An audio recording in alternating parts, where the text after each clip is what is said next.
Hello दोस्तों, कैसे हैं आप लोग। मुझे उम्मीद है कि आप लोग अच्छे होंगे जहाँ भी होंगे। आज मैं आप लोगों को एक सत्य घटना बताऊंगा जिसे सुन करके आपका दिल दहल जाएगा। दोस्तों, ऐसी कहानी बहुत कम सुनने को मिलती है, तो आप लोगों से निवेदन है कि इस कहानी को पूरा सुनिए और समझिए। तो चलिए स्टार्ट करते हैं।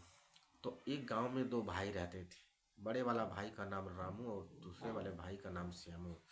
दोनों भाइयों में इतना प्रेम था कि एक दूसरे को जब तक देख नहीं लेते थे तब तक जो है उनका उन्हें अच्छा ही नहीं लगता। दोनों भाइयों का प्रेम देख के गांव वाले लोग कहते थे कि भाई हो तो ऐसा है, शायद ही किसी गांव में ऐसे लोग रहते हैं और ऐसा भाई होते हैं। बेचारे दोनों भाई अच्छे से रह रहे थे। एक दिन की बात है, छोटा वाला भाई सामू बाजार से आ रहा था। तब तक एक घटना घट जाती है।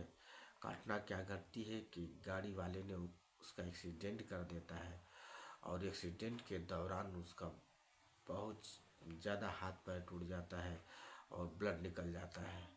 लोग बाग रामू को बताते हैं। बेचारा भागते हुए रामू आता है और उसको लेकर के हॉस्पिटल जाने के बाद डॉक्टर से जाकर कहता है, डॉक्टर साहब जो भी पैसे लगेंगे मैं इसमें आपको दे दूंगा, लेकिन मेरे भाई का इलाज करिए, मुझे बचाइए इस भाई को मेरे। लेकिन डॉक्टर कहता है कि मुझे पैसे चाहिए, पहले पैसा जमा करो 5,000 रुपये, इसके बाद मैं दवा करूंगा। लेकिन रामू के पास पैसा नहीं होता है। सभी लोगों से मांगता है कि भाई मुझे पैसे दे दो, लेकिन कोई भी देने के लिए तैयार नहीं होता।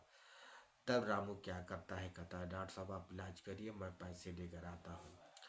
रामू जाता है एक दूसरे हॉस्पिटल में और कहता है भाई मुझे अपना खून बेचना है। क्या करता है, जाता है और जा करके अपना ब्लड को, खून को बेच देता है।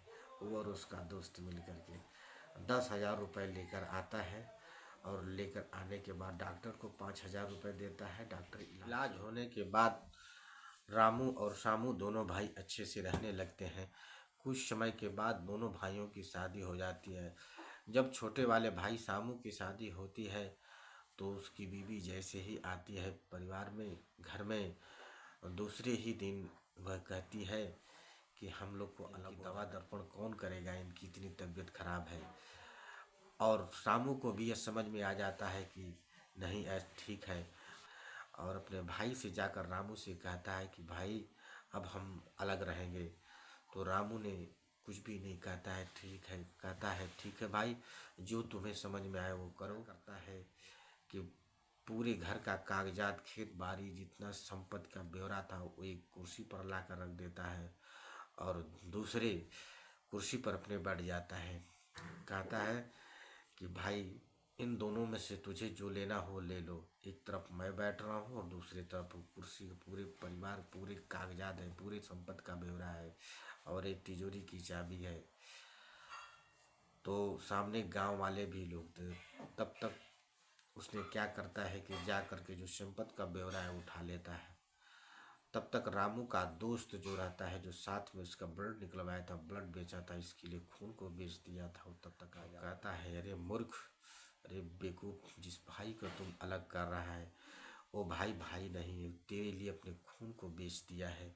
100 में काकी ऐसे भाई होते हैं जो खून को बेच देते हैं। क्या करता है कि जब इस बात को सुनता है रामू सामू, तो उसके पैर तले मिट्टी खिसक जाती है। कहती है ऐसा कहाँ, याद कर उस दिन को जब तेरा एक्सीडेंट हुआ था तो तेरे परिवार में 1 रुपए नहीं थे। इस बेचारे ने हॉस्पिटल में जाके अपना ब्लड को बेच कर तेरा इलाज कराया और आज तो इसे ही इलाज करा है। यह बात जब सामू ने सुना, पैर तले मिट्टी खिसक गई। पैर पकड़ लिया या करके, कहा भाई माफ़ करो, ऐसी गलती मैं दोबारा नहीं करूँगा। रामू ने कहा नहीं भाई, जो तुम्हें करना है कर लो, जो आपको अच्छा लगे वो कर लीजिए मेरे भाई, मुझे किसी तरह से एतराज़ नहीं है। और पकड़ करके सामू उसका पैर रोने लगता है और माफ़ी मांगता है। तो मेरे दोस्तों, कभी भी ऐसा ना करें, इस ऐसा कभी भी ज़िंदगी में ना करें जिससे किसी के दिल और दिमागों पर ठेस पहुँचे। और जो आपके साथ एहसान करे उसके साथ ये आसान जरूर करें मेरे दोस्त। धन्यवाद। ऐसे ही वीडियो देखने के लिए चैनल को लाइक सब्सक्राइब जरूर करें।